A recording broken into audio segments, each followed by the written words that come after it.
Long, hard day. March 1988, New York City. Our brother Moshe died at his apartment on Amsterdam Avenue and 69th Street on a Tuesday evening. Then his body was taken to the Riverside Funeral Chapel on Amsterdam and 76th. When Danny and I arrived, we were told that they weren't able to reach any of the regulars who normally sat with bodies until the arrival of the ritual burial team. Back in Israel, I was studying for the rabbinate, preparing for a test on the laws of mourning. I knew that the tradition of not leaving a corpse unattended, based on the pragmatic need to ward off rodents, was not obligatory in modern times. But Danny was insistent that we step up and take on this duty, so he and I spent that night at the chapel. After some waiting, we were shown into a sitting room. A temporary coffin was aligned against the far wall. The long box was made of dull tin and mounted on wheels like a gurney. Moshe's body was inside. The timing of the death was convenient for me, an opportunity to practice the laws I was studying. My motivation to become a rabbi was in part a reaction to Moshe and Danny. They rejected the lifestyle and left religion. We never talked about it, but we didn't have to. My parents' tight, hushed whispers when they spoke to each other about my brothers taught me that Moshe and Danny's rejection of orthodoxy was a colossal tragedy. I sympathized with my brother's pain, but deep down I believed that they were responsible for their own fates. They were wandering souls who had lost their way and refused the invitation to come back home. I came to Riverside equipped with a spare kippah for Danny and a sense that my faith enabled me to face death with equanimity. Danny cried on and off, but I didn't cry at all.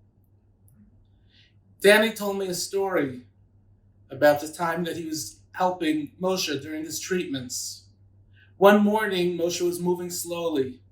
Danny had to help him dress. They missed a crosstown bus and were late for a chemo treatment. Then they missed 2 other appointments. Walking hand in hand, Moshe turned to Danny and said, "It was a long, hard day, but we got a lot done."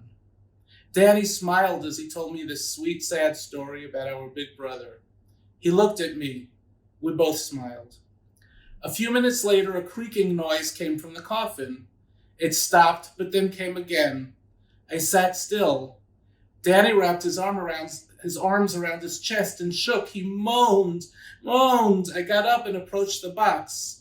It had a plastic window in the top of its lid. I could see the shape of Moshe's head and chest wrapped in a white sheet and covered with hundreds of ice cubes. "The sound," I said, "is from the ice. It's melting and shifting." This simple explanation should have calmed Danny, but it didn't. Every time we heard the sound of the ice cubes creaking, Danny shook and moaned. Danny died 6 years later. September 2016.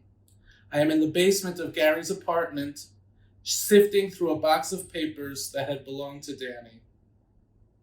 I look again at the paper in my hand. It is the answer I've been searching for, but it answers a question I haven't thought to ask. Danny was diagnosed with HIV in 1987, a year before Moshe died. When we spent that night with Moshe's dead body, Danny already knew that he was carrying a fatal virus inside of him. This meant that I had been wrong. Danny's reaction that night was not because he was weak or unsustained by religious faith. He already knew that he was HIV positive, and he knew that HIV was followed by AIDS and AIDS by death. I wonder if rather than shaking out of fear, Danny was actually feeling his own body lying in that box smothered under ice. I wonder if Danny shook because he was shivering from cold. I gripped the page in my hand. An image of Danny, as if he were still alive today, takes shape. Life-size, hologram-like, and standing next to my chair. He would be 62 to my 54. He'd be rounder in the middle than he was in one of the last pre-AIDS photos I found in the box, wearing a flannel LL Bean shirt tucked into jeans and brown lace shoes. We would talk about mom and dad and life in the Jacobs family. His voice would sound like it had always been with me, inside me, had never left me. We would catch up on the lost years, music, books, movies, my children. We'd be serious and pensive, but we'd also laugh. This Danny, not the one who died in 1994 at age 39, whose bearded face I didn't recognize when the undertaker cut open the thick plastic bag covered with yellow hazard signs and red-lettered warnings. This Danny looks directly at me.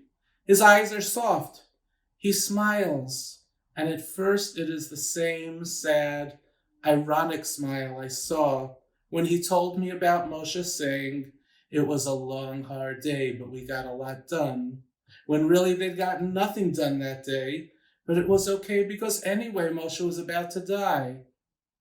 But then Danny's smile deepened and became a knowing smile, a forgiving smile, a brother's smile.